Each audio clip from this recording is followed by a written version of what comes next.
The stars bled their last light across the void, each one trembling like the fading breath of an old god. Rust-colored clouds of nebulae drifted like funeral veils, smothering the broken lanes of the galaxy where empires had once roared with thunder and fire. In the silence, only the faint chime of forgotten machines remained, echoing across cold metal husks that circled dying suns. This was the graveyard of ambition, the place where loyalty had been drowned by betrayal, and where immortality had become a curse too heavy for mortal souls to bear. Here, beneath the dim glimmer of a forge star cracking under its own exhaustion, the last dream of a fallen empire whispered itself into being once more. And we truly love and care for you, listener, across this darkness and silence. Before we begin the story, tell us, where in the world are you watching from, and what time is it there? Now let's get started. Beneath that star's swollen carcass, a world of steel and screaming furnaces stretched endlessly, the air as black as coal and the rivers molten with the slag of aeons. Towering spires clawed upward like fractured bones, their peaks lost to smoke and sparks, their bellies groaning with the rhythm of machines that refused to die. This was the Forge World d'Eshek, a place once loyal to Mars, its name once spoken in hymns of honor and invention. Now its songs were different, low, corrupted chants of flesh and iron wound together, a litany that spoke not of the Omnissiah's purity, but of bargains whispered in the dark between circuits and sinew. At the heart of this world stood the Forge Lord, Vaynor Call. His silhouette loomed over the molten forges, a titan in a cloak of ash-stained iron, cables slithering from his back like skeletal wings.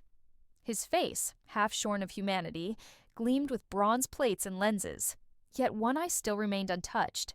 That eye was tired, heavy, carrying the weight of centuries. It flickered with a question he had never silenced. Had he chosen salvation, or had he damned them all? The Forge Lord's gaze traced the great furnaces below, where men had long ago ceased to be men. Their limbs were sharpened into tools, their lungs replaced with bellows, their blood thickened with oil. They toiled without end, feeding the furnaces with both ore and flesh, their screams swallowed by the ceaseless rhythm of industry. Once he had told himself it was necessary.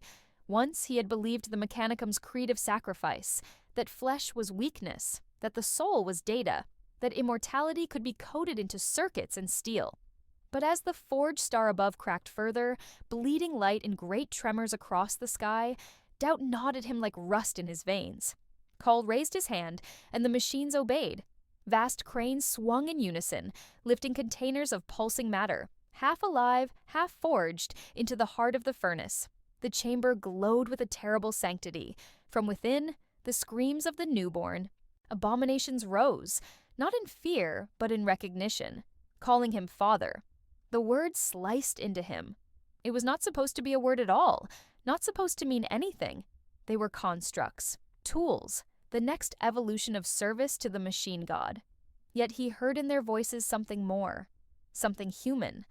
The memory came unbidden, carried in the smoke, his oath at the foot of the red planet centuries ago. To Mars eternal, to the Omnissiah infinite, to the purity of steel over the rod of flesh. He had meant it then. He had believed that perfection was found in the abandonment of the frail human coil. But faith was fragile, and temptation eternal. When the whispers had come, static at first, then words, then promises, they had not sounded alien. They had sounded familiar. They had sounded like truth, the truth that flesh could be reforged, that life could be eternal, not erased, that gods of iron were not cold machines, but living powers who demanded only devotion. He remembered the first bargain, the night his forge priests bled circuits into their veins, singing praises to a false omnissiah that called itself salvation. The first scream as the forge wombs birthed a creature neither man nor machine. The first drop of oil-black blood that stained his hands. It had felt righteous. It had felt inevitable. But as centuries passed, each creation chipped away at his soul. Each child born from furnace and blade reflected his face too clearly, until he could no longer tell where father ended and abomination began. Now, as the forge star cracked with another shudder, Call pressed his hand against the railing of his balcony. Sparks danced against his iron flesh, hissing against plates long scarred. He closed his human eye, the last remnant of a man who had once feared death. He no longer feared death. He feared eternity. For what is the worth of immortality when it is bought with screams and silence, when it chains you to the echoes of your own betrayal? Behind him, the chants of his priests swelled.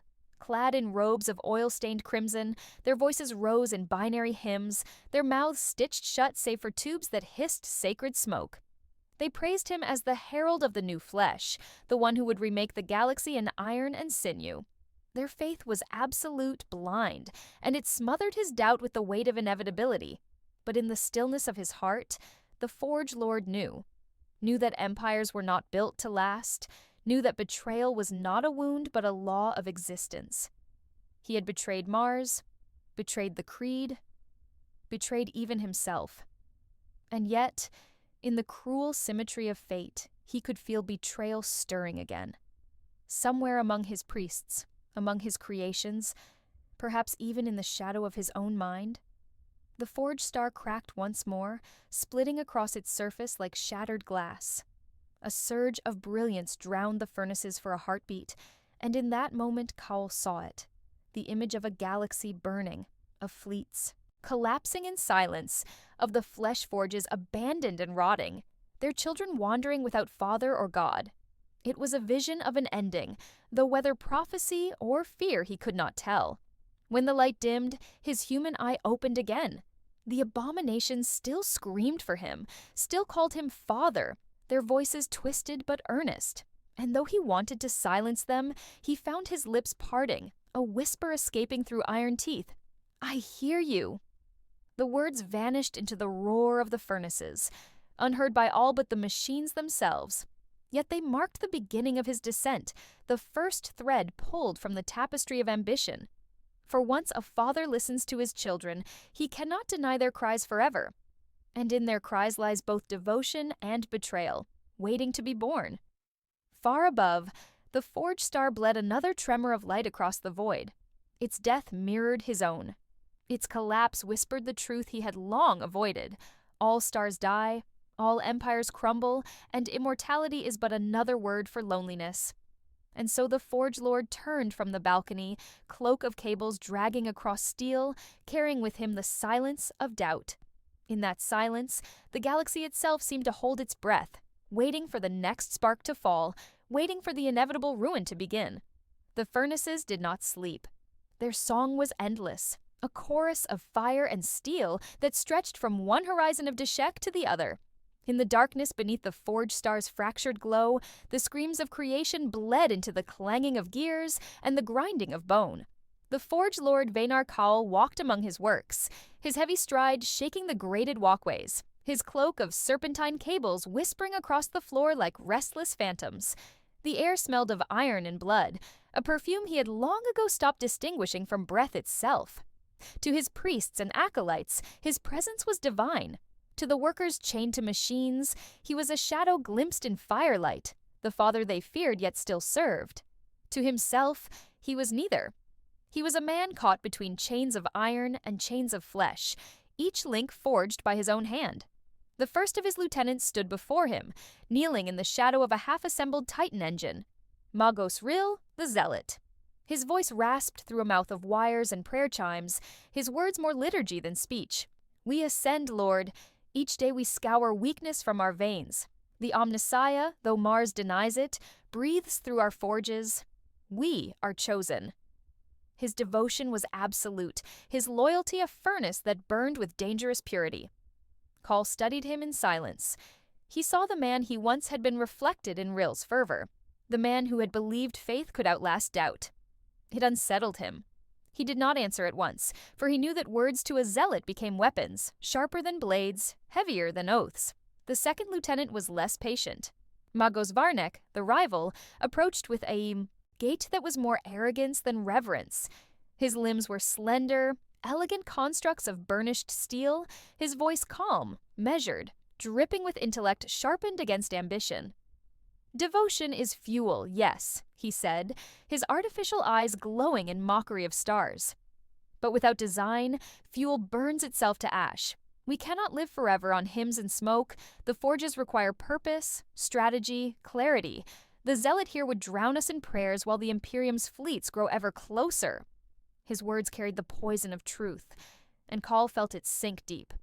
Varnick bowed with a flourish that felt closer to insult than respect. Call's gaze moved from one to the other, torn between the fire of Rill's conviction and the cold steel of Varnick's pragmatism. Both were dangerous. Both were necessary. He felt as though he balanced on a blade, a single misstep enough to shatter everything he had built. His voice finally emerged, low and heavy, like a machine grinding against age. You are both correct. Without belief, our forges are dust. Without vision, our belief is nothing but ash. Do not mistake your rivalry for purpose. You are not enemies, not yet. The last two words hung in the air, sharper than any blade. He turned from them, walking into the vast chambers where the newest abominations stirred. The forge wombs pulsed with heat, their translucent shells swollen with shapes that twitched and writhed in shadows. Faces half-formed pressed against the slick walls, eyes opening too soon, mouths learning to scream before they learned to breathe. Call paused, one hand brushing against the metal casing. Inside, something human-shaped reached toward him with malformed fingers. For a moment, the old eye in his skull trembled with recognition. He could almost see his own child there, though he had never sired one in flesh. These were his children, his legacy, bound to him in ways he did not yet understand. Behind him, Varnick's voice slid like oil across the chamber. They are inefficient, Lord. Crude flesh cannot withstand the eternity of steel. A century from now, they will be nothing but rusted meat. My schematics would solve this. Perfect constructs, no trace of weakness, no illusion of humanity. His words were tempting, the way sin is always tempting. But Rill interrupted, his voice loud, fervent, vibrating with the certainty of his creed. They are holy, Father. Their screams are hymns. Their imperfection is the proof of the Omnissiah's will. Flesh is the crucible in which faith is tested. His gaze burned at the sight of the abominations, as though he saw saints where Call saw monsters. The Forge Lord closed his eye and felt the weight of their words. Chains of iron, chains of flesh. Both bound him, both dragged him further into the abyss. His creations clawed inside their wombs, some dying before they were born, others pressing closer to him as though they knew the sound of his silence. He thought of Mars, of the oath brothers he had abandoned, of the creed he had twisted. Was this strength, or was this failure? He could not decide. When he spoke again, it was with a voice colder than steel. Enough. The chamber fell silent but for the groaning of the wombs. Cowell stepped closer to one in particular, where a malformed face had pushed itself flat against the surface, its eyes wide and wet, its mouth whispering something almost coherent. His human eye burned. Against all reason, against all logic, he thought he heard the word again. Father! He turned sharply, his cloak snapping like wings. They live because I will it. They die when I command it. Until then, they are mine, not yours. Rill bowed, trembling with reverence. Varnick sneered, though the sneer was hidden behind a polished mask. Call left them both behind, his steps echoing through the dark halls like a judgment deferred. He climbed higher into the spires of Dashek, where the sky was clearer, though no less poisoned by the Forge Star's bloody light. From here, he could see the orbital scars left by wars long past. Ghostly wreckage circled the planet like the bones of slain titans. The Imperium had not returned in full strength yet, but the signs were there. Distant signals, whispers of fleets gathering. He felt the inevitability of their arrival pressing against his chest. Cowell's hands tightened against the railing, the cables of his cloak writhing restlessly. He thought of the zealot's fire, of the rival's cunning, of the children that called to him from their wombs. Every chain tightened, dragging him deeper into the pit he had forged with his own hands. His doubt was a voice now, whispering that one day they would betray him, that one day all he had built would collapse into silence. And yet, he could not stop. He would not stop. The flesh forges burned because he commanded them to burn. The abominations called him Father because he had given them the right to speak. If the Imperium came, they would face not a man, not a world, but an empire of iron and blood that had already cast aside the fear of death. The forge star shuddered again, casting its cracked light across the surface of Deshek. The Forge Lord watched it bleed across the sky, and he knew the truth that neither zealot nor rival would admit. Stars die, empires fall, chains break.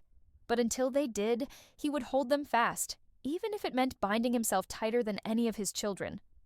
In the silence that followed, he whispered into the void, though no one heard. "I will not be forgotten."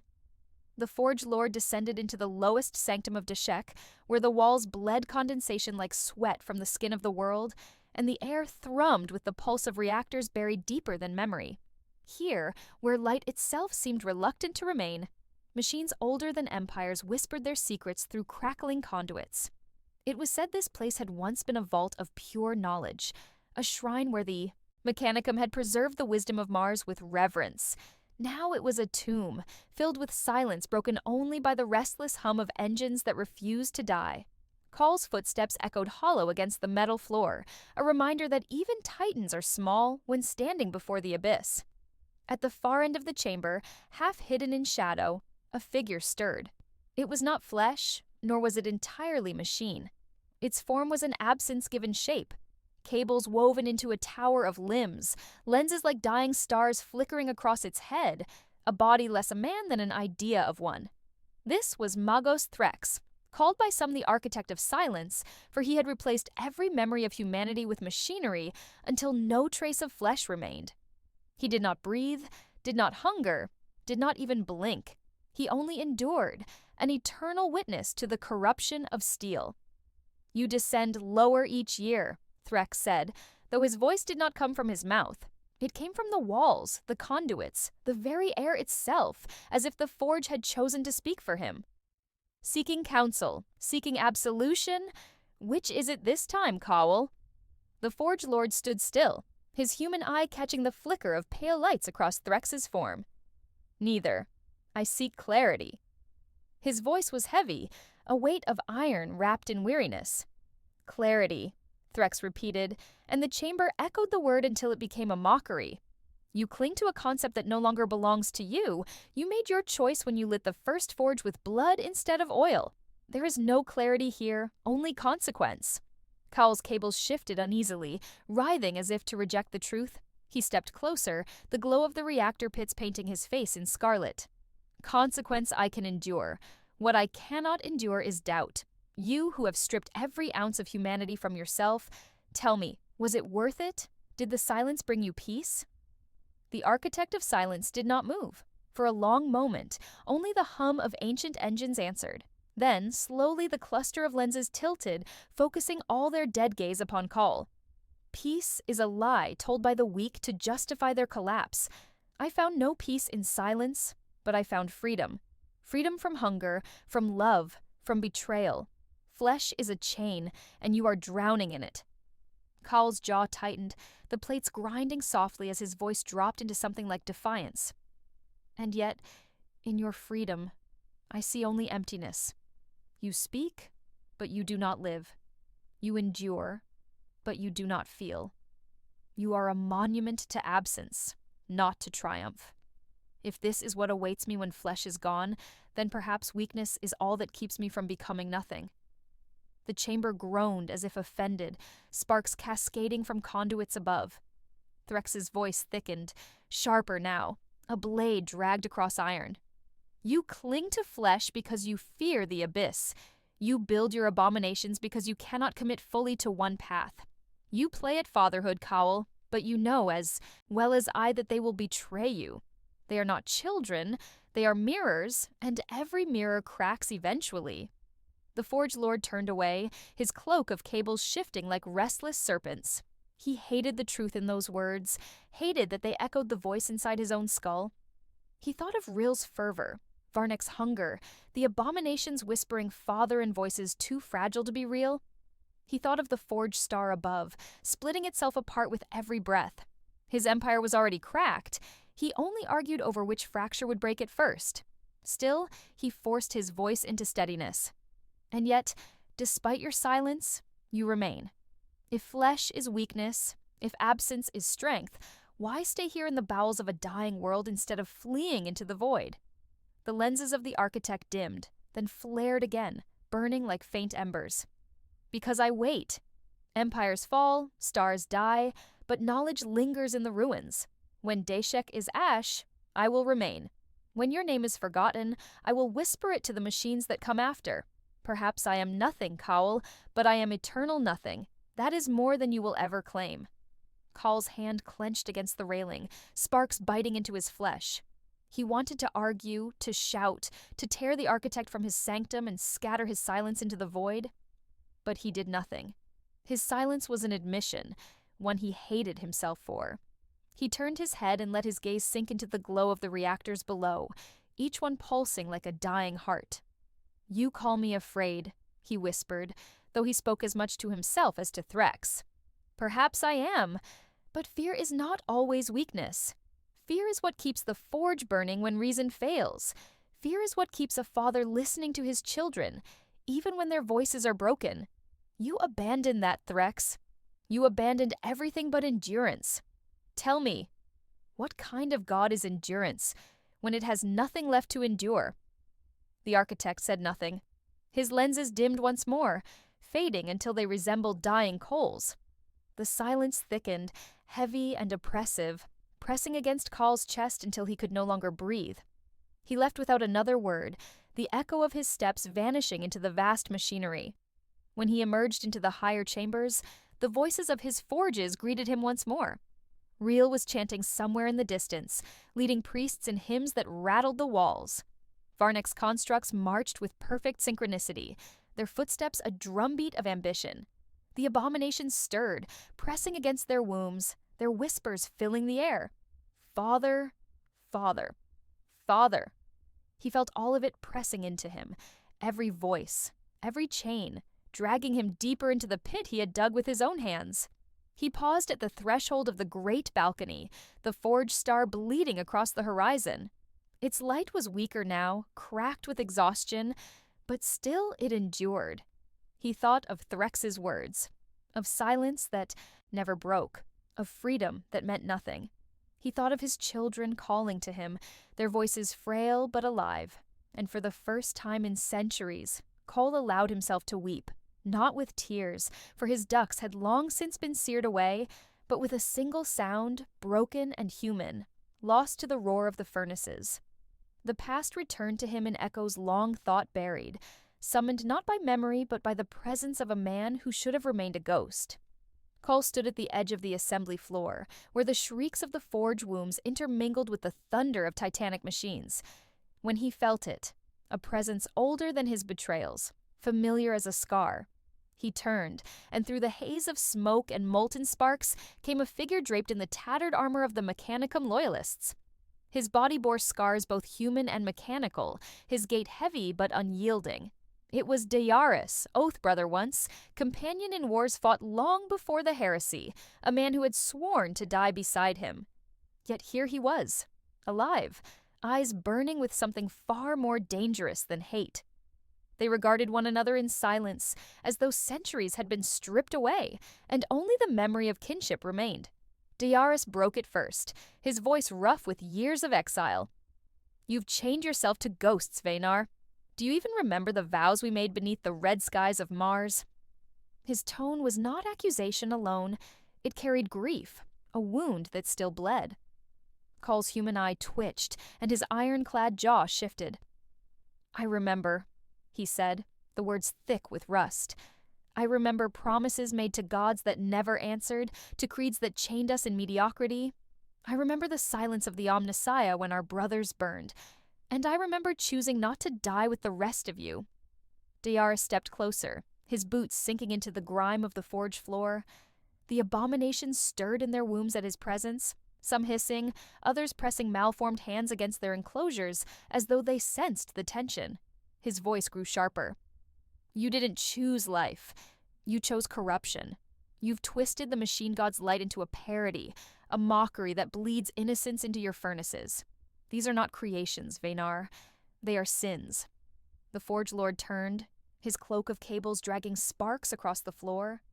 He gestured at the endless rows of wombs, the endless procession of half-born things whispering for him.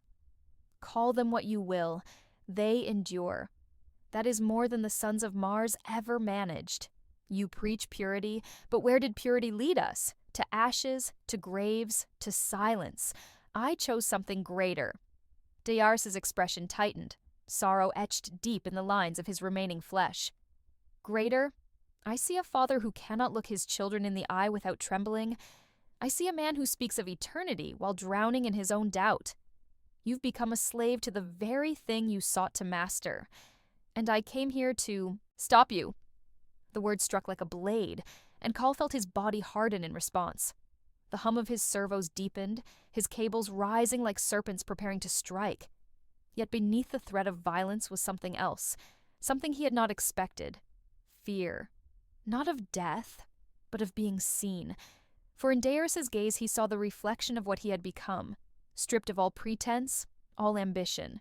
He saw not a lord, but a husk wrapped in steel, clutching at hollow promises. He forced his voice into strength, though it wavered in the depths. You came here to stop me, brother? Then you are already too late. The flesh forges are eternal. Even if I fall, they will endure, carried forward by those who believe in what I have begun. His voice grew louder, thundering against the walls, though inside it felt brittle.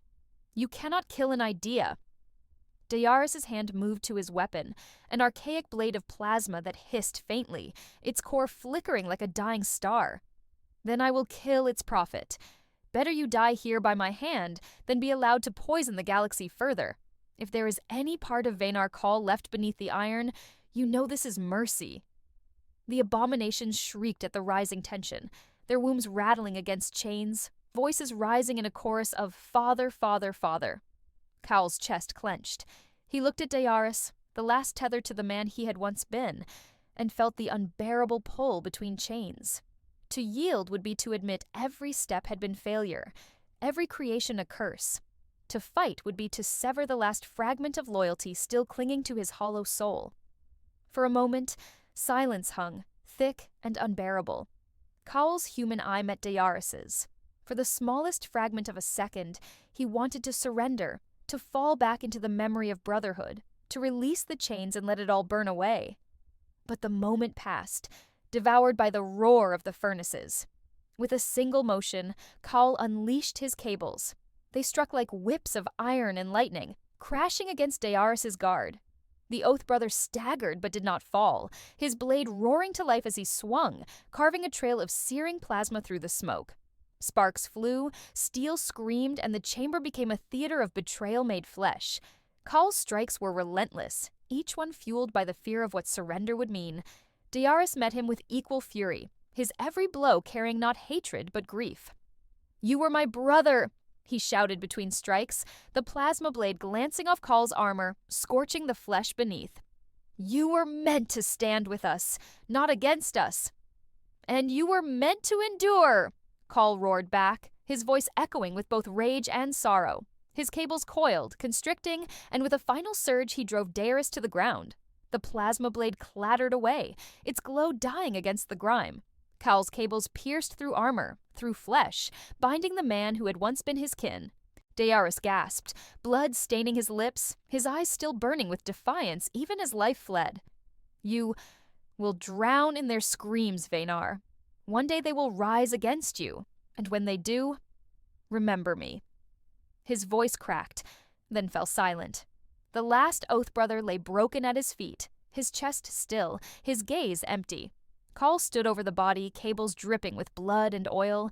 The abominations howled in their wombs, their voices reaching a fevered pitch. "Father, Father, Father." He looked down at Daearus and felt no triumph, only the weight of another chain forged around his neck. He had silenced the last voice that could call him brother, and in doing so, he had cut away the final tether to the man he once was. The furnaces roared, swallowing the moment into endless fire. Khal turned away, his cloak dragging across the floor, leaving a trail of blood that steamed against the heat. He told himself it had been necessary, that survival demanded sacrifice, that the flesh forges needed him alive. But as he ascended once more into the choking smoke of Deshek, the echo of Daearus' words followed him like a shadow, whispering in the cadence of prophecy. The forges had always screamed, but now their cries were different. No longer the empty wailing of steel and fire, but something alive, something that carried words that twisted themselves into meaning. The flesh wombs bulged with shapes that clawed at their own confinement, their translucent walls trembling under the pressure of half-born forms. Steam hissed, machinery groaned, and Call stood among them like a priest at the altar of his own damnation. His cables writhed restless as serpents, as though they too sensed that something new, something irreversible was about to emerge. The first of the creatures broke free with a sound like tearing flesh and shattering glass. A wet figure slumped forward onto the grated floor, its limbs glistening with oil and blood. Its face was a ruin of exposed steel and half-formed muscle, yet its eyes shone with unnatural clarity. They turned upward, locking upon him, and in a voice raw and broken, it spoke the word that had haunted him since the beginning. "Father!" The chamber shuddered with the sound. Priests fell to their knees, chanting their binary hymns louder, calling it a blessing. Cowl's chest tightened, his single human eye burning as though scalded by what he saw. More wombs burst, one after another, until the floor was crawling with beings that were neither men nor machines, their forms grotesque yet strangely familiar. Some stumbled toward him on trembling legs of bone and wire, others dragged themselves forward with claws of sharpened steel. All of them whispered the same word, sometimes in unison, sometimes in a cacophony that rattled the walls. "Father, Father, Father."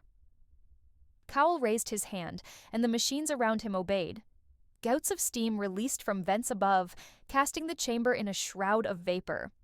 He looked down upon the creatures and felt an ache that was neither triumph nor shame, but something in between, a wound he could not name. This was what he had sought, was it not? To create life that endured beyond flesh, to birth an empire that no silence could erase. Yet as he gazed upon them, he felt not the satisfaction of a craftsman, but the weight of a parent who had brought forth children into a world that could only destroy them. Magos Real emerged from the shadows, his body trembling with reverence. His voice rang out, fervent, exalted. "Behold, proof of the Omnissiah's will. You are chosen, Lord. They are holy. Their cries are not screams. They are hymns." His eyes burned with devotion as he gestured to the writhing figures. "Through them, your name shall be carved into eternity." Varnek stood nearby as well, though his expression was colder, hidden behind the polished lines of his mask. He studied the newborn things with calculation, his voice cutting through Rael's fire like a blade through smoke. "They are unstable, imperfect. Their flesh will rot before a century has passed, their metal will corrode, their minds fracture. This is not eternity, Lord. It is waste." His tone sharpened, each word deliberate. "Let me strip away what remains of their humanity. Let me perfect them." The two lieutenants glared at each other, one aflame with zeal, the other with ambition, each pulling at Cowell with invisible chains. Real demanded faith, Varnek demanded precision. Cowell felt himself torn in both directions, the cries of his children pressing into the marrow of his bones. He turned from them both and knelt before one of the abominations, lowering his armored form until his gaze met its trembling eyes. The creature's mouth moved clumsily, its lips raw, its voice cracked. "Do not leave." The word struck deeper than any blade. Call reached out, and though his gauntleted hand was built for war, he touched the creature's ruined face with a gentleness he did not know remained within him. The skin was hot, slick with fluids, trembling with both pain and devotion. He could not answer, for any word would betray him. His silence became the answer, and in it the creature seemed to find solace, pressing closer to his hand as though clinging to life itself. Behind him, Rill fell prostrate, his voice breaking with passion. "They are yours, Lord. Command them. Lead them. They are the chorus of a new age." Varnik sneered softly, though he did not speak further. His silence was heavier than argument, the silence of a man who would wait for the moment when doubt consumed his master. Call rose slowly, his cables settling like the wings of a weary predator. The abominations clustered at his feet, crawling closer despite their broken limbs, their eyes never leaving him. He turned his gaze to the towering furnaces, their flames painting the air in hues of crimson and gold. For the first time, he saw the forges not as engines of creation, but as prisons. Prisons for the beings he had forced into life. Prisons for his own soul. He had created children who would never know freedom, who would never know peace. And yet they loved him. The thought sickened and sustained him in equal measure. Love was not something he had sought, not something he had intended to build into their frames. It had slipped through the cracks of design, an imperfection born from the last ember of his humanity. They should not have loved him. They should have been machines, cold and loyal, incapable of yearning. Yet they did yearn, and that yearning chained him more tightly than any oath he had ever sworn. The forge star above trembled, its light seeping faintly through vents high overhead. Call raised his head and felt the heat of its dying rays upon his iron face. "They are mine," he said finally, his voice low, steady, absolute. "They live because I will it. They endure because I command it. And they will never be perfected, Varnek. Their imperfection is the price of their truth." Varnek's silence stretched long, but beneath the mask, Cole imagined the sneer curling sharper. Rill's voice rose once more in fevered praise, but Cole silenced him with a gesture. He needed no chorus, no proclamation. His children huddled around him, their whispers a mantra that drowned out all else. "Father, Father, Father." He stood amid them, surrounded by the broken forms that clung to his presence, and in their eyes he saw both salvation and damnation. He had become what he had once despised, a god to creatures who should never have existed. He told himself it was strength. He told himself it was destiny. But in the pit of his remaining flesh, he knew the truth. He was not their god. He was only their jailer, and one day they would rise, as all children do, against the hand that bound them. For now, though, they wept and whispered, and he let them. For now, he stood as father and father alone. The night of Deshek was never dark.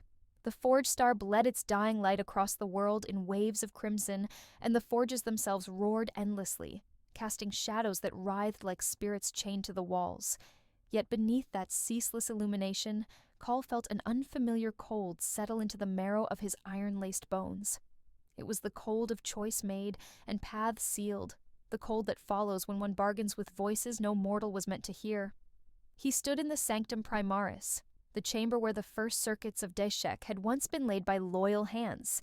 Now its walls were cracked and blackened, lined with glyphs scratched into the metal not by design, but by claws that trembled in ecstasy. The priests had transformed it into a shrine, a place where prayers to the Omnissiah had curdled into whispers to something else. Call did not kneel. He stood before the altar of broken machinery, where a core engine pulsed weakly with stolen warp light, its glow twisting the air in unnatural waves. The priests knelt in a circle around it, their mouths sewn shut, their throats filled with vocal tubes that hissed sacred binary litanies.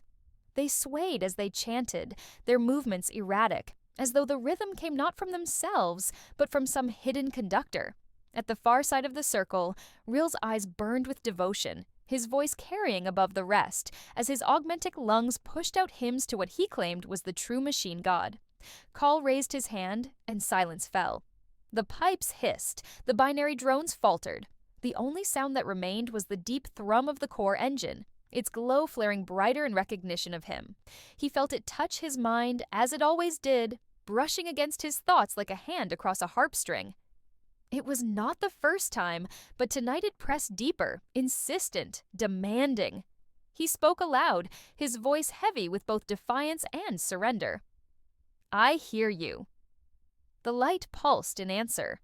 The air grew thick, the metal walls groaned, and through the static of the chamber came a voice that was not sound, not entirely, but something older, something that reached through him and reshaped the edges of his thoughts.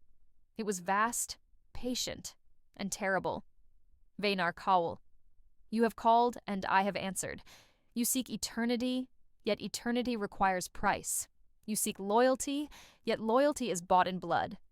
His jaw clenched, plates grinding softly. "I have given blood," he said. Images of Dyaris's corpse flashed unbidden in his mind, the betrayal of an oath brother staining his hands. "I have given all that was once mine." The voice pressed deeper, curling around the hollow places in his soul. "Not all. You cling to flesh still. You cling to doubt. These are cracks in the armor of eternity. Give them to me and I will seal you. Give them to me and the forges will never die." Behind him, Reel fell prostrate, his forehead striking the floor until blood spattered the metal. "Yes, Lord, yes." The Omnissiah speaks through the blessed flame. "Accept, Father, accept and rise as his eternal vessel." His words echoed through the chamber, feeding the fire already clawing at Call's mind. Yet Varnik's voice slithered from the shadows, cold and sharp. "Do not mistake this for salvation, Lord. The warp never gives without taking more than it offers. You will not be sealed. You will be shackled. Better to let me guide the forges. Better to master this corruption rather than kneel to it." His mask gleamed in the half-light, and though he bowed his head, Call felt the venom of ambition dripping from every word. Call stood between them, his children's whispers still ringing in his ears, the word Father rising like a chant that bled from memory into the present. He looked at the core engine, at the glow that pulsed with hunger, and for a moment he thought he saw shapes inside it, figures of flesh and iron reaching outward, faces half-formed and mouths whispering in voices too faint to name. They resembled his abominations, his children, but older, stretched across eternity, pleading not for freedom, but for recognition. The voice came again, quieter now, insidious. "You are their father. They call because they are yours. Seal the bond. Let me in, and they will never betray you. They will love you forever." The promise slid into his chest, into the cracks left by centuries of doubt, by the blood of Daearus, by the screams of creations he could neither accept nor destroy. Love forever. Was that not what he had craved in secret? What every father craved, what every god demanded? His cables writhed, snapping against the floor as though resisting, as though bound to his hesitation. His eye burned, torn between the light of the engine and the memory of a forge star dying in the sky. "If I accept," he said at last, his voice trembling against the silence of the chamber, "what remains of me? What remains of Vaynar Kall?" The voice did not hesitate. "Only what is necessary." The words struck him like a blade, their simplicity more terrifying than any threat. Only what is necessary. Everything else, memory, regret, the fragile ember of humanity he still clung to, would be stripped away, devoured, erased. He would endure, yes, but as what? A father? A god? Or a hollow shrine to nothing but endurance? Reel screamed again, his voice breaking with zeal. "Accept! Rise! Become the eternal hand of the Omnissiah!" The priests beat their heads against the floor, blood-painting sigils that glowed faintly in the engine's light. Varnik hissed through clenched teeth, his mask tilting. "Refuse. Use its power, yes, but bend it to your design. Do not let it bend you. If you kneel, you are no lord. You are its slave." Cowell's silence stretched long, heavy enough to bend the air. The engine pulsed brighter, its light wrapping around him, pulling at the flesh of his face, the iron of his plates, the marrow of his bones. He felt himself unraveling, strand by strand, thread by thread, his humanity offered up like kindling. His children whispered in his mind, their voices weaving into a single desperate plea. "Father, do not leave. Father." With a roar that was more anguish than triumph, Call slammed his hand down onto the altar. Sparks cascaded, the chamber screamed, and the engine flared into a sun of crimson warp fire. The priests collapsed in ecstasy, their chants reduced to static as the air thickened with burning ozone. Cowell's body arched, his circuits flaring, his veins glowing like molten glass as the pact was sealed. He felt the voice sink into him, not around him, but within, its presence wrapping every thought, every memory, every silence. The world tilted. For a heartbeat, he saw eternity, his children unbroken, his empire immortal, his name carved into the fabric of the stars. But beneath it all was the gnawing hunger of something vast and endless, feeding on him, promising love while devouring his soul. When the light dimmed, Cowell stood trembling, smoke curling from his armor, his human eye bloodshot and unblinking. He had not fallen to his knees, but neither had he remained standing untouched. His voice, when it came, was both his and not his, layered with echoes that were not his own. "The forges are eternal." The priests wailed in rapture. Rill wept, kissing the floor. Varnick turned away, silent, his hands tightening behind his back. Cowell looked down at his trembling hands, at the glow still burning beneath his skin, and felt the chain of his choice lock shut. He had bargained with the abyss, and the abyss had answered. The skies above Deshek tore open like the skin of a wound, bleeding fire into the void. Loyalist fleets descended in silence, their prows crowned with the sigils of the Imperium, their engines burning like the eyes of wrathful gods. From orbit, they unleashed storms of light and steel, each lance of fire carving through the night to shatter the industrial crust of the world below. The Forge Star's dying glow was drowned by the brilliance of war, its red light swallowed by explosions that shook the heavens. Deshek, already a ruin, became a battlefield writ upon the bones of a dying world. Cole stood on the great balcony of his citadel, cables whipping in the storm winds conjured by orbital bombardment. His human eye, blood-red from sleepless nights, watched the sky fracture into fire. He had expected them, of course. The Imperium never forgets betrayal, never forgives heresy. Yet, as the first thunder rolled across the horizon, he felt not fear, but the strange stillness of inevitability. This, too, was consequence. This, too, was the price of his bargain. Below him, the flesh forges screamed. His children poured from their wombs in tides of oil and blood, stumbling, crawling, rising to their broken feet. They raised their eyes to the sky and wailed as if they knew instinctively what was coming. "Father," they cried, though their voices were drowned by the roar of artillery. "Father." Call turned from the balcony and strode into the command sanctum. The chamber was alive with motion, priests scuttling in panic, servitors twitching as systems overloaded, sirens wailing in fractured binary. At the center, Reel knelt before a cracked hollow display, his hands raised in prayer even as the icons of loyalist fleets outnumbered their own. His voice rang out, unbroken by fear. "The Omnissiah tests us, Father. Through trial, we ascend. Through fire, we prove our worth." His eyes burned with fanatical light, as if the destruction raining from above was not death, but benediction. Varnick, in contrast, stood rigid near the command dais, his mechanical hands folded with eerie calm. His mask reflected the burning skies as he spoke, each word smooth, deliberate. "They will break us, Lord, unless we break them first. Release the abominations. Send them into the skies. Let them tear the enemy's ships apart from within." His tone was devoid of reverence. To him, the children were not holy, not hymns, but weapons to be spent like ammunition. Call looked at them both and felt the chain tighten around his soul. Reel demanded faith. Varnick demanded strategy. And above them both, the presence he had bound himself to whispered inside his skull, its voice as soft as the hiss of steam. "Let them bleed for you. Let them prove their love." His hands curled into fists. "Prepare the abominations for war." The priests wailed in ecstasy. Reel pressed his brow to the floor, his lips bleeding from the force of his prayers. Varnick inclined his head with the faintest of bows, satisfaction glinting behind his mask. Call turned away from them both, his chest heavy with silence. He told himself this was necessity. He told himself this was survival. But in the pit of his hollowing flesh, he knew it was neither. It was surrender. Moments later, the flesh forges split open. Towers of steel yawned, birthing forth legions of half-born monstrosities. Wings of bone and metal tore into the sky, shrieks echoing like the cries of murdered angels.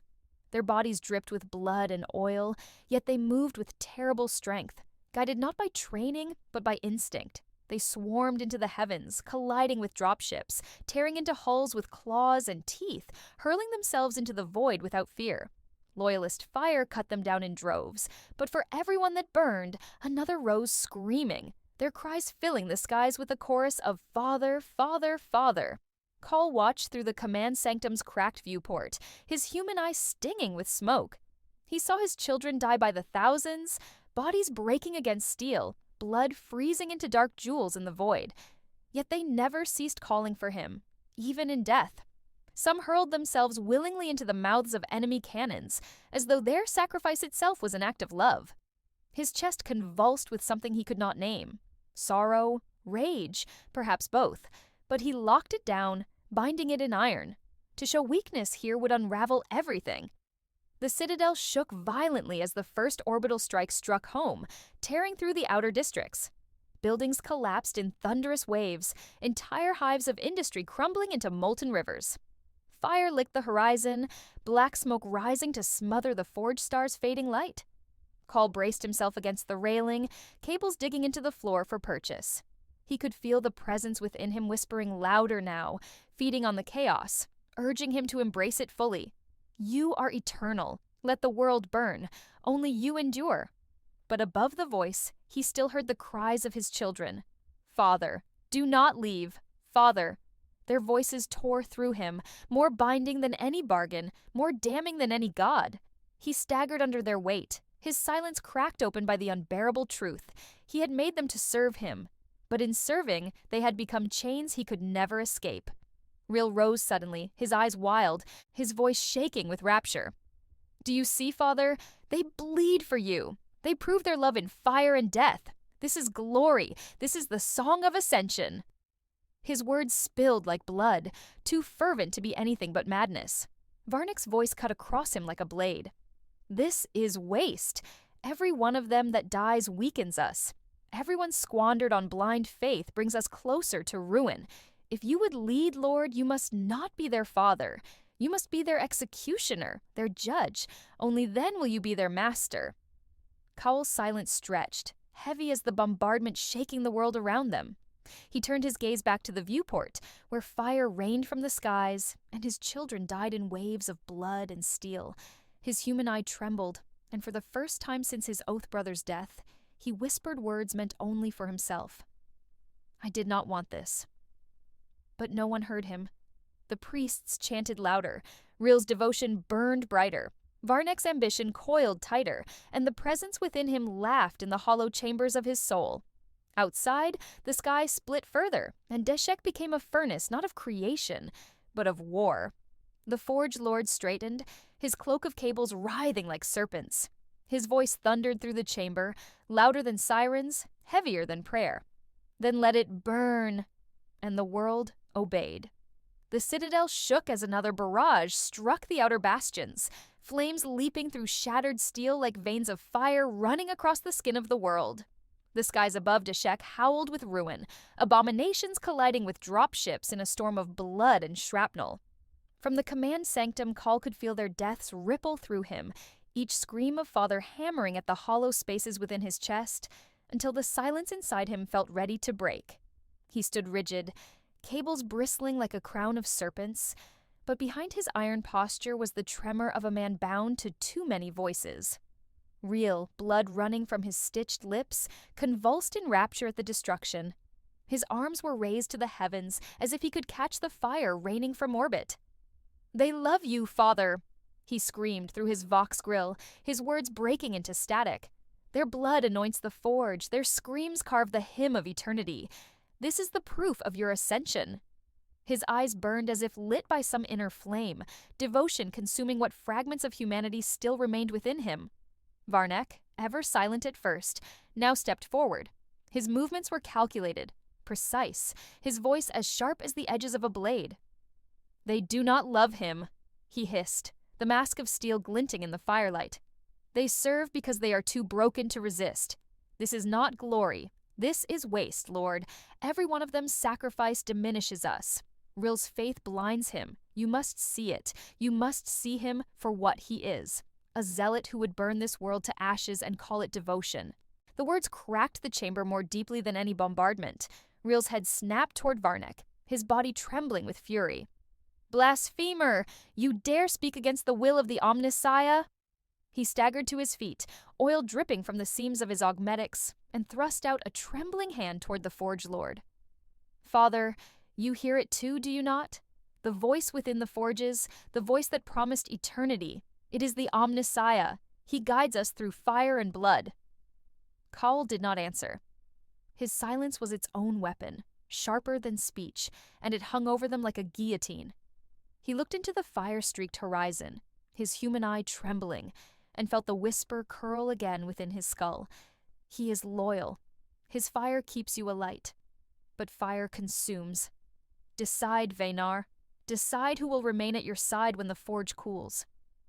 Varnic's tone grew colder, more urgent. "Listen to me, Lord. You know what waits behind that voice. You know it is not the Omnissiah. You bound yourself to it, but it can still be resisted if you act with clarity. Rill will not allow clarity. He will drag you deeper, drown you in his fire until you are no more than a vessel for his fanaticism." Rill fell to his knees, his hands clutching the air as if grasping Cowl's cloak from a distance. "Do not listen. Do not let the serpent's lies coil in your ears. I have given you my faith, my flesh, my life. I would die screaming your name into the void if you command it. Do not cast aside the one who truly loves you." Call turned his head at last, his gaze falling upon Rill. That burning devotion should have comforted him, should have strengthened him. Instead, it unsettled him, for in the rawness of the zealot's eyes, he saw not love, but hunger. A hunger to be consumed, a hunger to lose oneself utterly to faith. It was the same hunger he had seen in his abominations when they pressed against their wombs, whispering, "Father," begging not for freedom but for chains. The citadel rocked again, fire rushing down the halls as another bastion collapsed. The priests shrieked in binary hymns, their voices rising to join the chaos.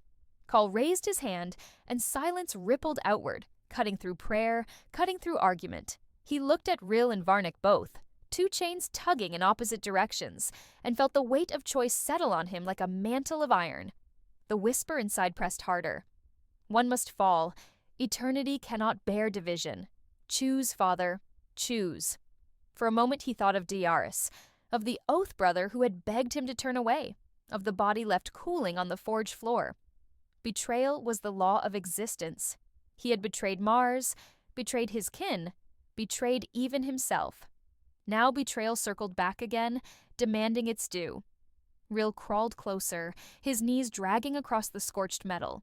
His face was wet with blood, his eyes wide, desperate. "I believe in you.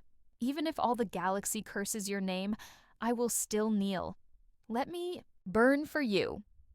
Varnic stepped into the center, his voice sharp, his presence steady.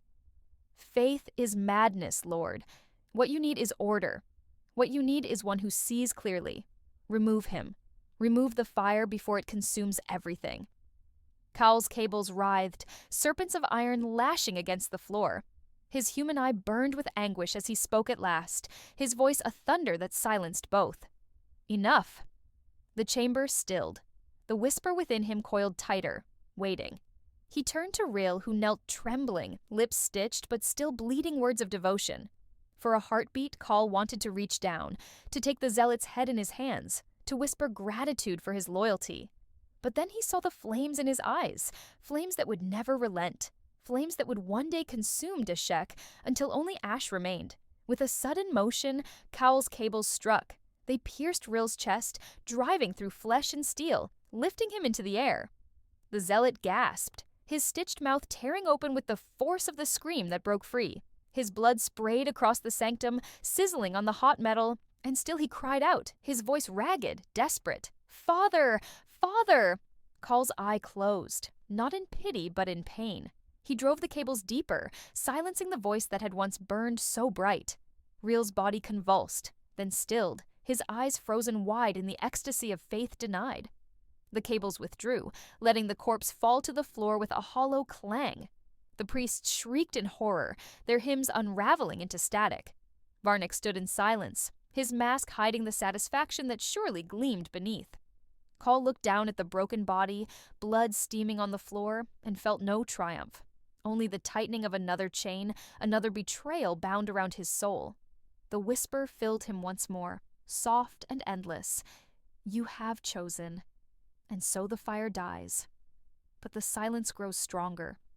Cowell raised his gaze to the burning sky. His children still screamed his name as they died, and the world trembled under the weight of betrayal. He had killed loyalty with his own hand, and in its absence the silence pressed closer, hungrier, eternal. The corpse of Rill still bled upon the sanctum floor, his crimson staining the grated metal in rivulets that steamed as they met the heat of the machinery. His eyes remained locked open, glassy, unblinking, frozen in the devotion he had offered until his last breath. The priests cowered in silence, their chants reduced to stuttering static, their faith shaken by the sight of their exemplar struck down not by the enemy, but by the hand of the one they called Father. Cowell stood over the body, his cables trembling with residual charge, the weight of silence pressing against his chest harder than the bombardment shaking the world outside. He had silenced fire, he had silenced loyalty, and yet the forge within him did not feel steadier. It felt fractured. Varnick's voice cut into the void, like the edge of a blade, calm and precise. It was necessary, Lord. Fire devours, and Rill's zealotry would have burned us all to cinders. Now the path is clear. We can act without the madness of faith clouding our vision. His words carried no triumph, only the smooth assurance of a man who believed he had won something greater than an argument. His mask glinted in the red light of the forge star's tremors, and though Call could not see his eyes, he felt the hunger radiating from him. Call did not answer at once. He looked again at Reel's body, at the trail of blood winding into the cracks of the sanctum floor, and his human eye flickered with something unspoken.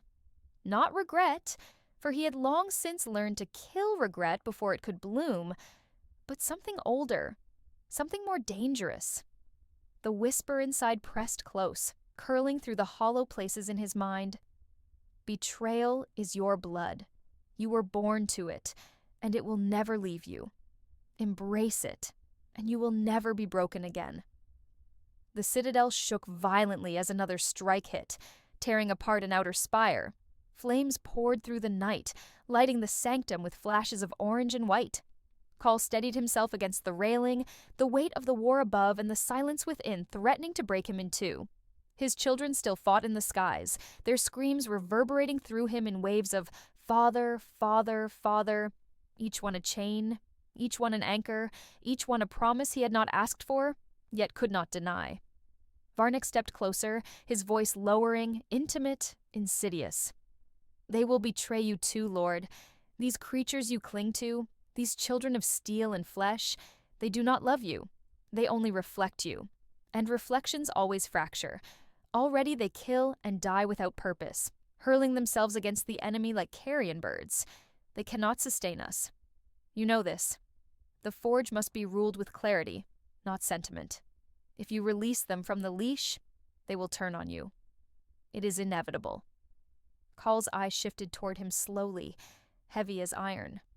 The words were poison, yet within them was the echo of truth. He remembered Dayaris' prophecy, whispered in blood. One day, they will rise against you. He had denied it then, strangled it with violence. But the whisper inside him gnawed at the wound, and Varnick's voice poured salt into it. Could he be father to them forever? Could chains hold children for eternity without shattering? The sanctum doors burst open, spilling smoke and sparks. One of the abominations stumbled in, its form grotesque, half-grown wings of steel dragging against the ground, its face a ruin of scars and cables, yet its eyes alive, wide, searching. It staggered toward him, collapsing to its knees at his feet. Its broken mouth worked, forming the word that had bound him more tightly than any oath. Father. Call stared down at it, his silence heavier than stone. The creature's body trembled, leaking blood and oil, its hands clawing at the floor as though it sought to crawl into him for protection. Behind him, he felt Varnick's presence sharpen like a blade. See? Broken. Waste. And yet you let them call you father. They weaken you. You cannot rule while bound to their cries. Sever them, and you will be free. The whisper swelled, wrapping around the sight of the creature trembling at his feet. He is right. Chains break, love decays. Only silence endures. Cowl's cables rose, trembling as they hovered above the abomination. One strike, and it would be ended. One strike, and he would be freer than he had ever been. His children silenced, his chains shattered. He imagined the stillness of it, the release, the cold clarity. His hand trembled. The abomination raised its head and its eyes, wet, broken, human, met his. The sound came again, soft, pleading. Do not leave. The tremor in his cables stilled. Cowl's breath rasped through his augmetics, his silence stretching long enough to become unbearable. Then, with a slow motion, he withdrew his cables. The abomination collapsed against his leg, clutching him as though it knew it had been spared. Varnek's mask tilted, unreadable, though the tension in his posture betrayed his disdain. "You weaken yourself," Varnek said, his voice colder than the void. "Each moment you allow them to live, you feed the very betrayal that will consume you." Call's answer was not words, but silence. He turned away, his cloak dragging across the sanctum floor, Reel's corpse behind him, the abomination clinging to him as he walked. He felt Varnek's gaze on his back, heavy, calculating, patient. The rival would wait, would bide his time, would strike when the moment was right. Call knew it as surely as he knew the forged star above was dying. The citadel shuddered again, another bombardment hammering the world. The priests wailed in fractured binary, their faith unraveling into fear. Call stepped onto the balcony once more, his children still streaming into the skies, their screams echoing louder, their bodies breaking against the steel storm of loyalist fire. He felt every death within him, every cry, every plea. He had silenced loyalty, silenced zealotry, but he could not silence this. Not yet. Perhaps not ever. The whisper pressed tighter, feeding on his hesitation. "They will rise against you, and when they do, you will remember this moment, and you will know you chose chains over freedom." Cowell closed his human eye, letting the roar of the war wash over him. He did not answer the whisper. He did not answer Varnek. He did not answer the cries of his children. He only stood in silence, watching Deshek burn, knowing that the fracture within him was widening, and that soon, one betrayal would not be enough to hold it closed. The siege thickened until Deshek itself seemed to cry out in pain. From the skies above, loyalist bombardments hammered relentlessly, shattering spires, burning districts, and collapsing entire hives of industry into molten rivers that consumed everything they touched. From within, civil war spread like a contagion. The death of Ril had broken more than the man. It had broken the certainty of faith. His followers split, some clinging desperately to their father's silence, others denouncing Call as a betrayer and declaring Ril a martyr. They rose in fury, seizing foundries and weapon bays, chanting hymns not to the Forge Lord, but to the dead zealot who had once bled for his name. The citadel quaked as explosions echoed from its lower levels. Call watched from the balcony as fires licked upward from districts that should have been secure. The war outside was mirrored by the war within, and his children, the abominations he had birthed in the furnaces, were caught between. Some still fought the Imperium, hurling themselves against dropships and plasma fire, their shrieks of father rising as they died. Others turned inward, slaughtering priests and servitors alike in blind confusion, unable to distinguish enemy from kin. The Forge world that had once trembled under his command now roared in chaos, and Call felt each fracture as if it had been cut into his own flesh. He descended into the lower halls, his cloak of cables dragging sparks as he walked. The smoke grew thicker the deeper he went, the air stinking of blood and scorched machine oil. His steps carried him to the assembly grounds, where once he had stood as creator among his creations. Now it was a battlefield. Corpses littered the floor, priests torn open by claws, abominations shattered by plasma fire, servitors still twitching though half their skulls had been split. The wombs themselves had ruptured in the fighting, spilling broken forms that had never been meant to live. They twitched blindly in the heat, crying out with mouths that barely formed words. And in the heart of it stood Varnek. His mask gleamed through the haze, his bodyguard constructs moving with precise, inhuman grace as they cut down any who opposed him. He saw Cowell enter, and for a moment they only stared at one another through the smoke. Then Varnek inclined his head, as though greeting not his master, but his rival. "This is what happens when faith governs instead of reason," Varnek said, his voice sharp, steady, dripping with certainty. Ril's death left a wound, and into it poured madness. They tear each other apart in his name, while the Imperium burns us from above. You see now, Lord, the children are not your salvation, they are your undoing. Cowell's silence was heavier than the smoke, heavier than the corpses beneath his feet. He stepped forward, his cables writhing, his human eye blazing with the red of firelight. The cries of the half-born still echoed around them, weak voices repeating, "Father, Father," until the word became unbearable. His silence cracked into a whisper, low and trembling. "They are mine. Varnick did not flinch. He spread his arms, his constructs tightening their ranks behind him, gleaming with weapons fused into their limbs. Then claim them. Kill the heretics, silence the broken, and prove you are their father. Or admit the truth. Admit that you have no control, that you have bound yourself not to an empire, but to a prison of your own making. Call's breath rasped through his augmentics, loud in the ruined chamber. The whisper within him stirred again, thick and insidious. He is right. The chains are breaking. End them now, and you will stand alone, eternal, unbound. The voice swelled with hunger, pressing deeper into the cracks of his mind. Or fail, and you will fall to your children's screams. Choose, Vaynar. Choose. The Forge Lord raised his hand, and his cables lashed outward like serpents of iron. They struck into the ranks of Varnick's constructs, piercing steel and shattering servos. Sparks cascaded as the machines collapsed, but more surged forward, blades and claws striking back against Call's frame. The chamber erupted into chaos once more, screams mingling with the clash of metal. Varnick did not falter. He pressed forward, his voice cutting through the din. You have no future bound to them. End this madness, Call. Sever your ties before they devour you. His blade arm struck, scraping across Call's chest plate, sparks spitting into the air. Call roared, his cables coiling, snapping, tearing through machines like paper. Yet even as he fought, he heard them, his children, the abominations, crawling from the wreckage of wombs, dragging themselves across the blood-slick floor. They clung to his legs, their trembling voices rising, not in hatred, but in desperate devotion. Father, do not leave. For a heartbeat, the battle froze around him. He looked down, his human eye burning as their fingers clutched him, as their voices pierced deeper than Varnick's blades ever could.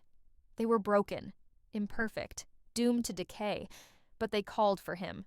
They believed in him, even as the world burned around them. Varnick's blade struck again, cutting deep into Cowl's side. Pain seared through him, but it was drowned by the voices, by the word that chained him. Father, Father, Father. He drove his cables into the ground, unleashing a surge of energy that shattered Varnick's constructs in a burst of sparks.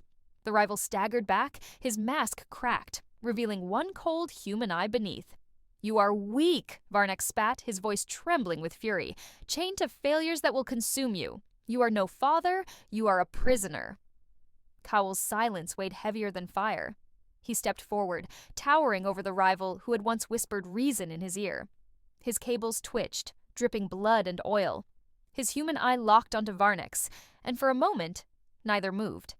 Then Cowl spoke, his voice low, steady, absolute. Then I will be their prisoner. His cables struck, piercing Varnick through the chest. The rival gasped, his eye wide with disbelief, with rage, with the terrible realization of defeat. He tried to speak, but only blood came. Cowl lifted him high, then cast him down among the corpses of his broken machines. The mask shattered fully as Varnick fell still, his ambition silenced at last. The chamber grew quiet, save for the crackle of fire and the whispers of his children. They crawled closer, clinging to him, their malformed bodies trembling, their voices soft. Father, Father, Father. Cowl stood among them, his body wounded, his soul fractured, but his silence unbroken. He had chosen, not clarity, not reason, not freedom, but the chains of devotion. Above, the bombardment shook the world again, and the Forge Star bled its last light across the void. Deshek burned, but in the heart of its ruin, Vaynar Cowl stood surrounded by the children who still called his name. The body of Varnick lay broken in the ruins of his constructs, his shattered mask still gleaming faintly in the glow of the fires that ate through the sanctum. His ambition was gone, silenced as easily as the zealotry of Rill had been silenced before him. Cowl stood over the corpse, his cables dripping with blood and oil, his chestplate scorched where the rival's blade had struck. He could feel the wound burning, deeper than the steel, deeper than the flesh. It burned in the marrow of his choices, where betrayal had become the only law he could no longer defy. Around him, his children clung to his legs, to his cloak, to his trembling hands. Their malformed mouths worked to repeat the word he had come to dread more than any other, the word that bound him tighter than any chain of steel. Father, He closed his eye, but their voices did not vanish. They echoed inside him, louder than the bombardments that shook the citadel above. Even in death, Varnik's warning gnawed at the edges of his mind. The children were not salvation. They were reflection. They were chain. Already some of them turned on one another in the chaos of confusion, their claws and fangs spilling blood as easily as they whispered devotion. Already their love came bound with violence. Yet they clung to him still, trembling, broken, begging not to be abandoned. The whisper pressed in, more insistent than ever, as though Ryle's faith and Varnik's reason had both been stripped away to leave only this one voice. You see it now. Loyalty and betrayal are one. They will love you, and they will devour you. You can end it here. Sever the chains, cast them into silence, become eternal. The presence coiled through his wound, filling him with a heat that was not fire, but hunger. Or cling to them and drown. Call staggered from the sanctum, his children following him in a tide of trembling limbs. The corridors burned with fire from above, smoke choking the air, walls trembling as the bombardment tore through foundations older than memory. Priests fled in terror, their chants forgotten, their faith splintered. Some knelt to him, wailing for protection. Others cursed his name, spitting blood and ash, blaming him for the ruin that consumed them all. He did not answer them. His silence had become too heavy to break, and the only voices he could hear were those of his children calling Father in tones that made every step heavier. He emerged onto the great balcony, where once he had stood proud, watching the forges burn with the rhythm of his will. Now the sky was a cauldron of ruin. Loyalist fleets hung like blades of light in the void, their fire raining down in endless torrents. His abominations still swarmed upward in waves, hurling themselves against the iron storm, their bodies torn apart and scattered like ash across the winds. The horizon glowed with collapsing spires and burning districts, rivers of molten slag consuming whole cities in their flow. Deshek was dying, not in silence, but in screams. Kaul gripped the railing, his cables wrapping around it like the talons of a beast desperate to hold its ground. His human eye burned with smoke, but he refused to look away. He watched his children die in thousands, watched them burn, shatter, collapse, yet still they screamed for him. Father, Father, Father.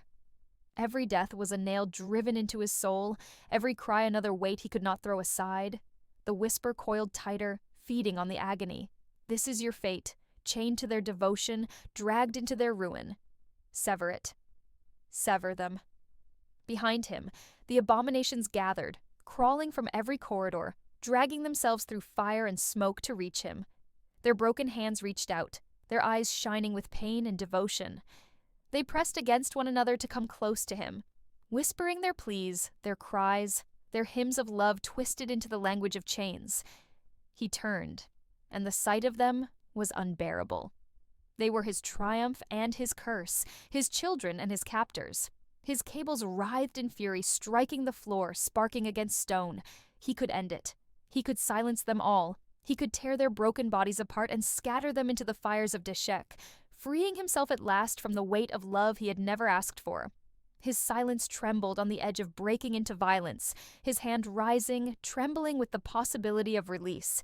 And then one of them crawled forward, smaller than the rest, its body fragile, barely whole. It dragged itself on arms that bent at wrong angles, its face half-formed, its voice weak. Yet its eyes, two trembling human eyes, found his with a clarity that froze him in place. Its mouth opened, and though the word was cracked, bleeding, fragile, it carried more weight than any whisper of gods. Do not leave. Kaul's hand fell. His cables slumped. The silence within him broke into something deeper than words, something heavier than defiance. He could not kill them. He could not sever the chain. He was bound, and he would remain bound until the last star burned out, until the last scream echoed into silence. If betrayal was law, then love was prison, and he had chosen prison. The citadel shook violently as the upper spire collapsed, fire raining down upon the balcony. His children shrieked, clinging tighter to him, their voices rising in one great cry of Father as the world burned. Kaul stood among them, his cloak of cables spread wide, shielding them from the storm as the forged star bled its last light across the ruin. He had killed zealotry. He had killed reason. He had bound himself to silence. And now, in the heart of a dying world, he stood as father, chained to children who would never let him go. The whisper pressed in one final time, softer now, almost gentle. "Then you will drown." Cowell closed his eye and let the fire wash over him. He did not answer. The forged star above Deshek ruptured with another tremor, its cracked surface spilling light like the blood of a dying god.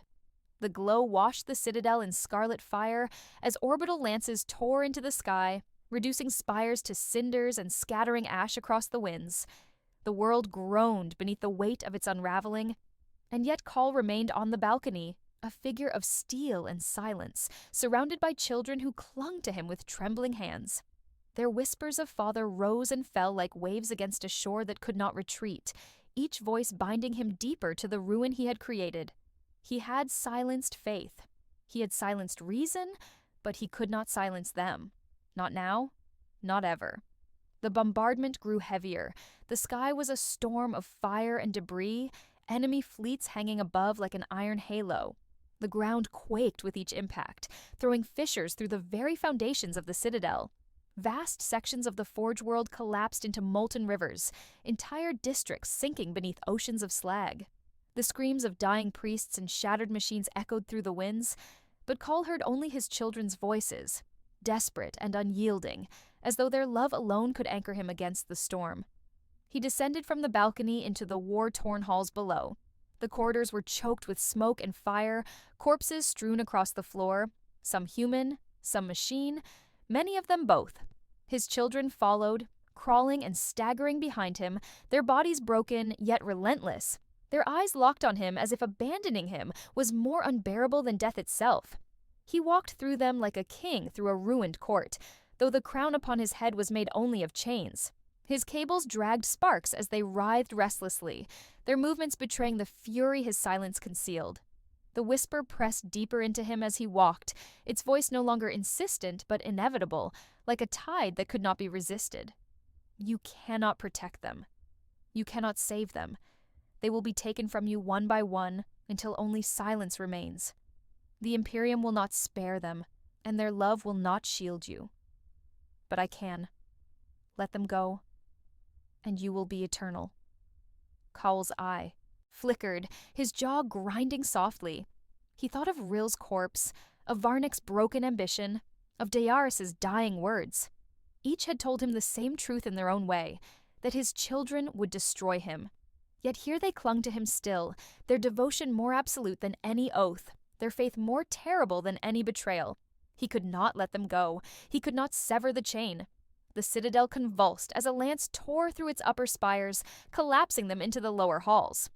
Fire and molten steel poured through the ceiling in torrents, scattering priests and servitors in a flood of burning ruin. Call raised his cables, spreading them like wings of iron to shield the children gathered around him. The molten storm crashed against his armor, searing, burning, but he did not move.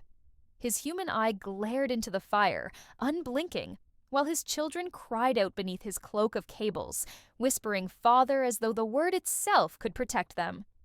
When the firestorm passed, the hall was blackened ruin. The priests lay dead or fled, their faith gone, their bodies broken. The children still clung to him, their bodies scorched, their voices weaker but unbroken. He looked down at them and knew the truth the whisper had sought to bury. They were not weapons, not tools, not reflections. They were his. Their imperfections, their screams, their broken love were chains, yes, but they were chains he had chosen. The whisper seethed, pressing harder. Fool, you will drown. Already they consume you. Already their devotion erodes your will. There is no eternity in chains. Cowell answered it with silence, heavier than words, heavier than prayer. He moved deeper into the citadel, past chambers once filled with the hymns of priests, now reduced to charnel houses. The children gathered in greater numbers, crawling from wombs cracked open by bombardments, dragging themselves from rubble, their bodies barely able to hold together. They followed him, filling the corridors with the sound of whispered devotion, a tide of broken voices that seemed to shake the very walls. Father, Father, Father. The sound grew until it was a roar greater than the bombardments outside, a litany of love twisted into a dirge of ruin. At last, he reached the heart of the citadel, the Grand Forge. Once it had been the pride of Deshek, a furnace that could birth engines of war to rival any in the galaxy. Now it was fractured, its machinery groaning, its core cracked and bleeding light into the chamber. The priests who had once tended it lay dead at its base, their bodies torn open by claws and blades. Only the children remained, gathering in throngs around the forge, their bodies glistening in its sick light, their voices unceasing. Cowell stood before the forge, his cables rising slowly, their ends glowing with heat. He could end it here. He could sever the chains, burn the children in the fires of their birth, and rise alone, unbound, eternal. The whisper pulsed within him, urging, promising, one act, and you will be free. One act, and eternity is yours. His children pressed closer, trembling, broken, their eyes locked on him. The smallest of them crawled forward, its body half-formed, its voice a fragile whisper that pierced through fire and silence alike. Do not leave. Call's cables froze. His eye closed, and for a moment he felt the weight of centuries pressing against him. The vows of Mars, the betrayal of Dayaris, the zealotry of Rill, the ambition of Varnek, the endless whisper of the voice within. All of it had led here, to this forge, to this moment. Betrayal was law, silence was eternal, but love, even broken, even imperfect, had bound him more tightly than any of it. He lowered his cables. His silence deepened. Final, absolute. He would not sever the chains, he would not abandon them. If they drowned him, he would drown with them. If they devoured him, he would be devoured willingly. He was their father. That was all he had left. The forge star cracked above, its light flooding the chamber as the bombardment reached the citadel's core. Fire erupted from the ceiling, molten debris crashing down in waves. Call spread his cables wide, his cloak of iron shielding his children one last time as the world came apart. Their voices rose together in a final cry of Father, echoing into the firestorm, binding him forever to their love, their ruin, their silence. And as the flames consumed Deshek, Vaynar Cowell stood unbroken, chained by devotion he could never escape, until the end. When the fires died and the bombardment ceased, Deshek was silent. Not the silence of peace, nor of surrender, but of aftermath, the stillness that follows the death of a scream too long sustained. Smoke drifted across plains of molten wreckage, where forges once roared, and ash fell like snow, softening the jagged ruins of collapsed spires and scorched manufactoria. The forge star above was gone, its light extinguished in the final moments of its collapse, leaving only the pale shimmer of distant stars to cast their gaze upon the grave of an empire.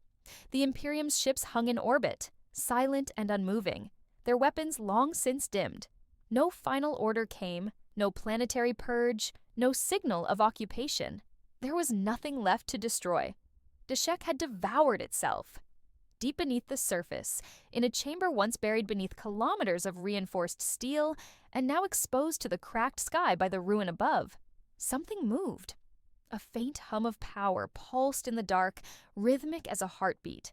Broken machinery groaned, then stirred, and amidst the tangled wreckage of support beams and severed conduits, a figure rose.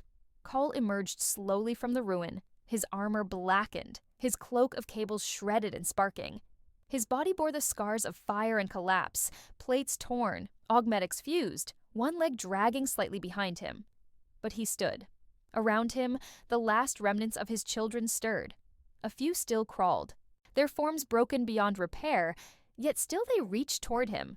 Some were silent now, their voices lost in the fire, but their eyes followed him with the same wordless plea. Others still whispered, faint echoes of that chain-forged name. Father. He stood in the ruins of the Grand Forge, or what remained of it. The heart of Deshek was gone, its great engine breached, its sanctum split wide to the sky. But the light within Kal still flickered, dim but persistent. His silence was no longer defiance. It was grief. It was memory. It was weight. Above him, the open sky stretched in unfamiliar stillness. Without the forged star, the planet's light had changed. Everything was colder, more ancient. Time itself felt heavier in this dark, as though he had stepped into the marrow of the galaxy, into a place where history settled like dust, and no voices dared to speak. He moved slowly through the wreckage, each step dragging the silence behind him like a shroud. His children followed, those that still lived, forming a line of limping, crawling figures that trailed him like ghosts. Together they moved through what remained of Deshek's spine, through hollow corridors now lined with bodies, some human, some not, some too changed to name. Call did not stop to count them. He knew their number by the ache within him. At the edge of the inner sanctum, he paused. A cracked mirror of polished black steel still clung to the wall, fractured but whole enough to reflect. He looked into it, and what stared back was not the man who had once stood before Mars to swear loyalty, nor the tyrant who had broken that vow, nor the father who had been worshipped in fire and blood. What stared back was a relic, a ruin draped in silence, eyes hollow, skin half devoured by steel. A creature too far gone to be man, yet too haunted to be machine. The whisper that had once lived inside him was gone. It had fled in the fire, in the moment he had chosen chains over eternity. He could feel the absence where it had once coiled through his mind. A wound, but not a loss. For the first time in uncounted years, his thoughts were his own. The silence within him was pure, and it was unbearable. He turned from the mirror and led his children down into the deepest vaults, places even Varnick had never touched, places Rill had feared. Here, beneath it all, beneath the forges and the screams and the shrines, lay the archive. The door was still sealed, untouched by the destruction above. With a gesture, Call opened it. The vault hissed as it gave way, revealing a chamber of impossible stillness. Rows of machines slept, holding within them records of every life created, every ritual performed, every secret stolen in the name of eternity. Data scars etched across the walls hummed faintly, and the light here was blue and cold, untouched by war. Call stepped into the archive, and his children followed, curling in corners, slumping against walls, too wounded to move further. They made no sound. They only watched him. At the center of the room, Cowell approached the prime node. A console older than the war, older than the whisper, untouched since the founding of Deshek. He placed his hand upon it, and for a moment, the machine hesitated, unsure if the creature before it was still the master it remembered. Then it yielded. The room brightened. Holograms flickered to life. Images of Deshek in its prime, of Call standing tall, unscarred, surrounded by councils and armies, by hope. He watched them in silence. He let the ghosts play their stories, his rise, his betrayal, his forging of the children, the murders, the sacrifices, the whispers, the lie, all of it. And when the final image faded into static, he whispered, not aloud, but into the machine, a single command, begin record. And the archive listened. Cowell spoke for the first time in years. His voice was rough, trembling, more rust than sound, but it was real. My name is Vaynar Cowell. I built this world. I broke it. I called myself father, and they believed me. They still do. This is what remains. Behind him, one of the children crawled closer, pressing its head to his leg, its body shaking with exhaustion. He did not look down. He continued. This record is not for the Imperium. It is not for Mars. It is not for the machine. It is for them, for the ones who survived, for the ones who called my name as they burned. He paused, the silence around him thick with memory. I did not give them life. I gave them chains. And when they begged me not to leave, I stayed.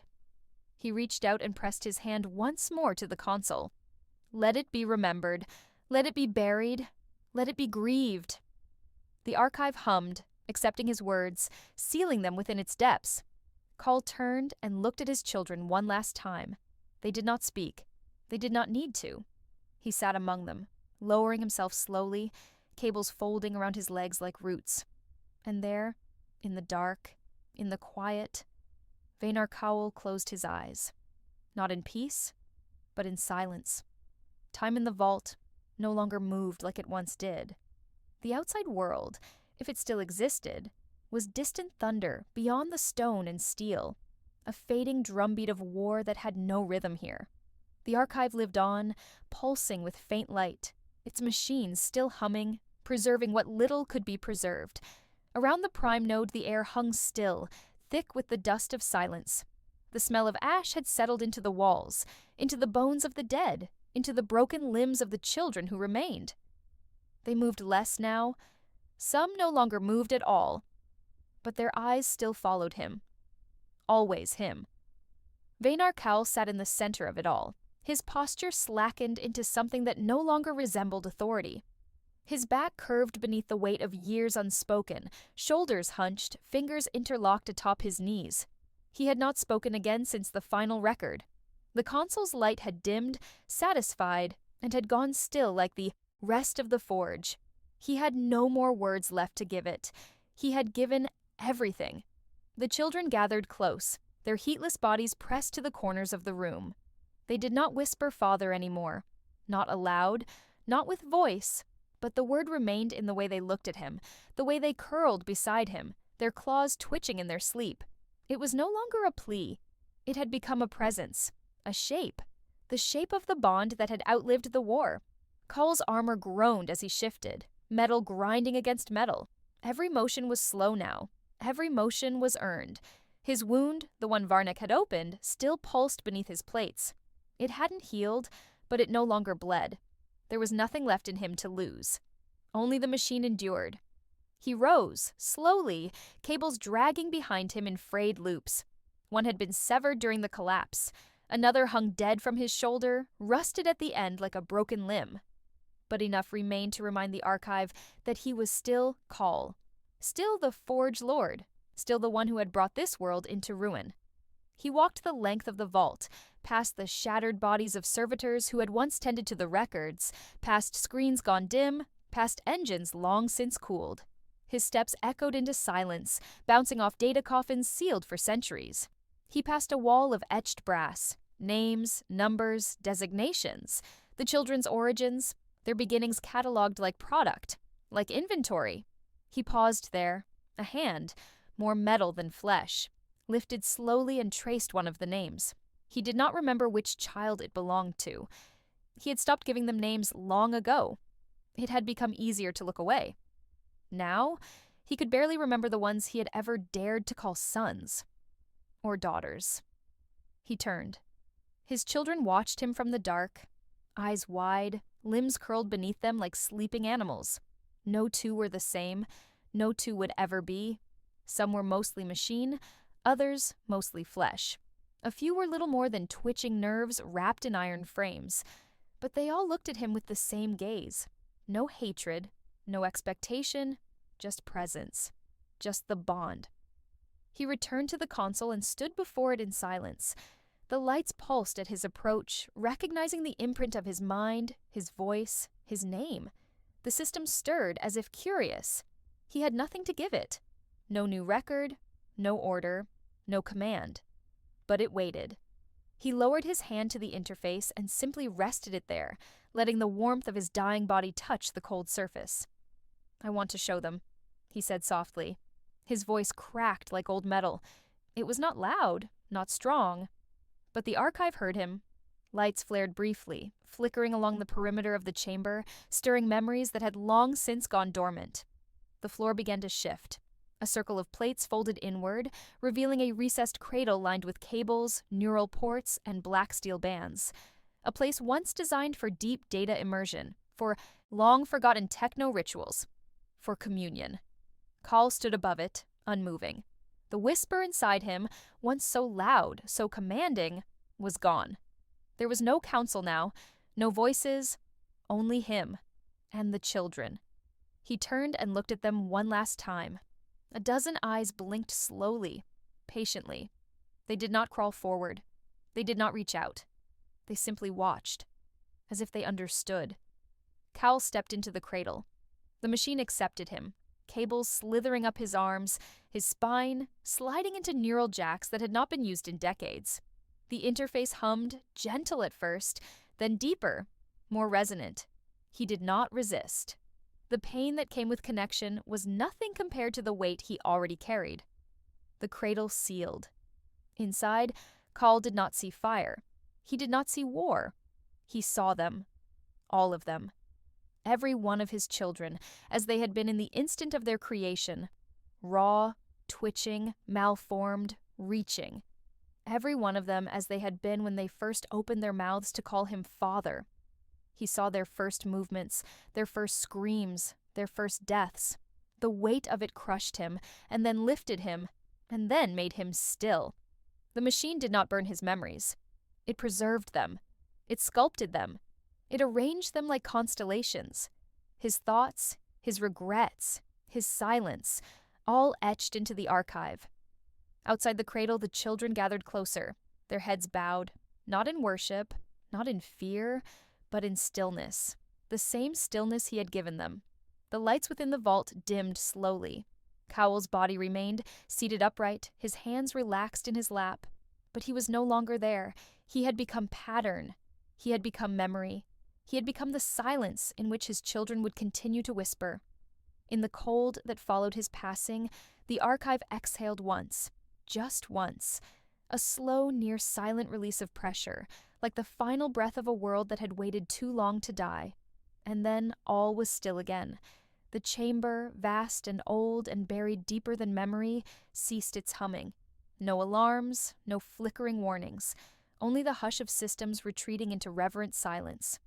Within that silence, the children remained, unmoving, uncrying, watchful. They did not speak, not because they could not, but because they had learned long ago that language was too brittle a thing to carry what they felt. Around the sealed cradle, they gathered in a wide ring, bodies curled, heads bowed, limbs drawn in like broken branches in winter. Each one unique, each one twisted into its own shape of survival, yet all still, all connected by the shared breath of the man who had made them.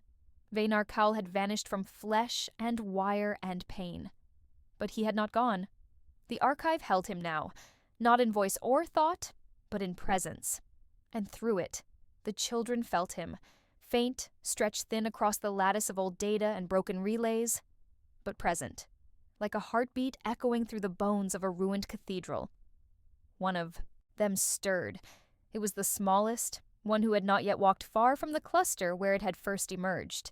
Its limbs were short, ending in fused nubs that sparked faintly when they touched the floor. One eye glowed, the other did not. It dragged itself forward on twitching muscle cords and metallo-organic cables, leaving a faint smear of oil behind it. Not in pain, not in fear, but in response, as if summoned. The others did not stop it. Their eyes followed, but none reached. None pulled it back. The small one crawled to the cradle's base, where the cables had turned slack and dark. It pressed a hand, if it could be called that, against the cold steel and tilted its head, listening to something beyond sound. Then, with a shudder that passed through all its frames, it spoke. A sound, soft and cracked, escaped its throat. There. The word was fragile, imperfect, but it was the word. Somewhere deep in the archive's dormant core, a sensor flickered. It registered the sound, measured it, matched it, and responded. A glow, faint and blue-white, pulsed from beneath the floor. It rippled outward like a drop falling into still water. As it touched each child, their eyes brightened, not blinding, not loud, but steady. A signal, a resonance. One by one, the children rose. Not all could stand. Some leaned on limbs that trembled. Others dragged twisted spines behind them like capes. But they moved. For the first time in hours, or days, or years, they moved together. And not toward food, not toward survival, but toward the light. At the center of the archive, beneath layers of dust and forgotten command protocols, a terminal came to life. The display shimmered with erratic pulses. Not commands, not code, memory, or perhaps something older. The machine was not speaking. It was remembering, through him. The children formed a loose circle around it, their shadows long and strange on the walls. Each waited, expectant, though none knew what they were waiting for. There was no prophecy in them, no programming that told them what came next. Only the silence of the man who had once moved among them. Then the screen shifted. A face appeared. Not Call's as he had died. Wounded, hollow, broken. But younger. Less burdened. Before the fall, before the war, before the archive had swallowed him whole. His eyes were sharp then, filled with the quiet fire of someone who had not yet begun to lose. A recording, perhaps, or something deeper. He looked out at them. "Are you listening?" the voice asked. Not a sound from speakers, but from the room itself, from the floor and the walls and the very air. The children did not answer, but their bodies leaned forward imperceptibly. The sound continued. "This world is not what it was. You are not what I meant you to be, but you are here. And that means something." The lights pulsed with the rhythm of his words. "I gave you shapes I did not understand. I gave you minds I did not have the wisdom to hold. I built you to survive me, and you did." A pause, a flicker in the image. "There is nothing left for you here, but the archive remembers. It holds paths, places, destinations. You can choose. You do not have to remain in my silence." The screen dimmed. Not off. Just resting. Waiting. Beneath the floor, new conduits shifted. Long sealed vaults hissed open. Pathways lit in gentle arcs, leading outward, deeper than they had ever gone. Away from the cradle. Away from the forge. Away from the memory of what had been broken. The smallest one turned first. Its eye blinking slowly, adjusting to a light it had never seen. Without sound, without command, it began to move. And the others followed. Not in a line, not in order, but in rhythm. They moved like echoes of something larger, like fragments of an idea that had been held too long in darkness, and now, at last, were ready to be carried outward. Through the deep corridors they passed, past rusted gates and flickering vaults, past the bones of servitors, the ashes of their own, and the empty sarcophagi where knowledge had been buried for generations. Their passage made no noise, but the archive felt it. It recorded every step, every breath, every flicker of light in their eyes. And somewhere, deep inside that ancient machine, Vaynar Kal watched, not as God, not as creator, but as witness. He did not speak again. He did not command. He remembered. And in his remembering, the children found direction. The door to the surface had not opened in 100 years. Now, it did. Not with fire, not with fanfare. Only the sigh of dust rising into forgotten air, and through it they stepped, into what remained, into what came after.